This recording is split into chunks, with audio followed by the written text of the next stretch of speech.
Piye dadi apa? Dadi ombong iki piye?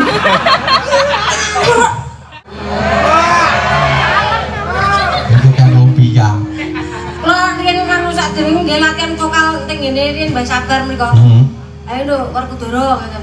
Suarane piye? Oh, iki apa Mbah? Ngoten to? Sik, ketara nih. Ora Werkudara. Wah, apa iki Mbah? Ora enek. Pertamane dhuwur sik iki apa? Kurang cendek, Dok. Iki apa? Ayo cendek meneh, Dok. Iki apa, Mbah? Terus Mbah iki nggonku, Dok. Ayo kudu rendah suarane ngono.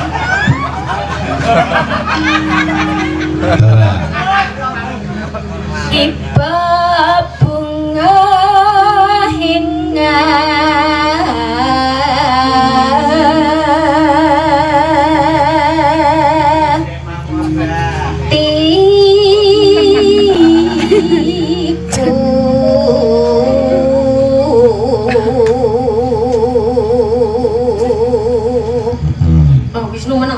botol lagi koyo.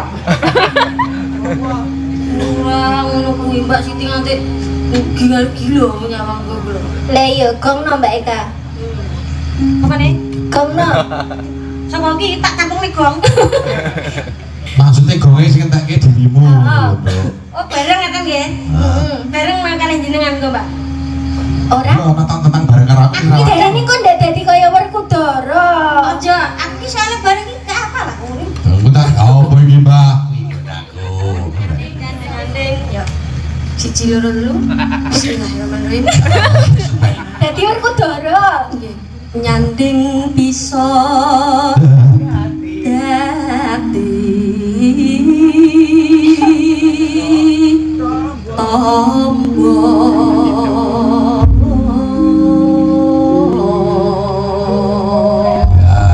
Cakepane waras nggih Mbak Siti? Nggih, leren. Dadi tombo Pak Babang ning aku diblasukne kok. Piye dadi apa? Dadi ombong iki piye?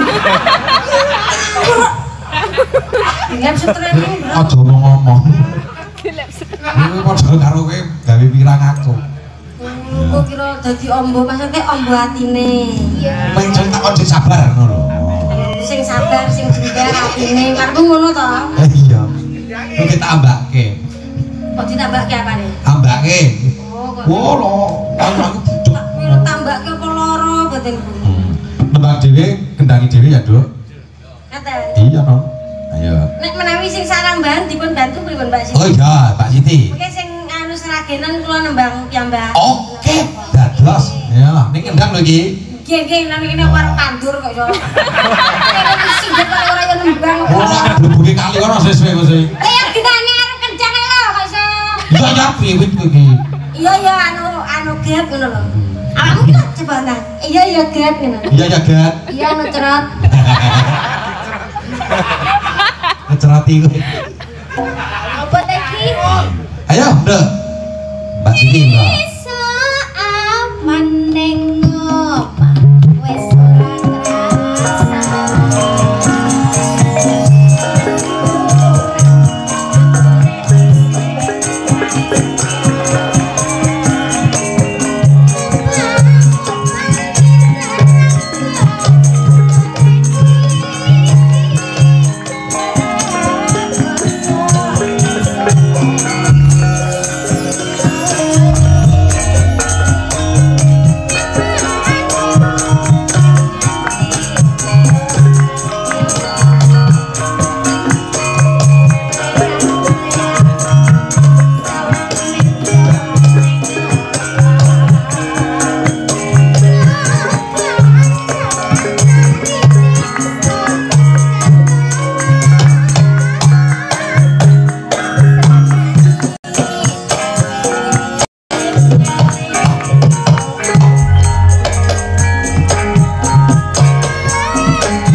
Kaya doro.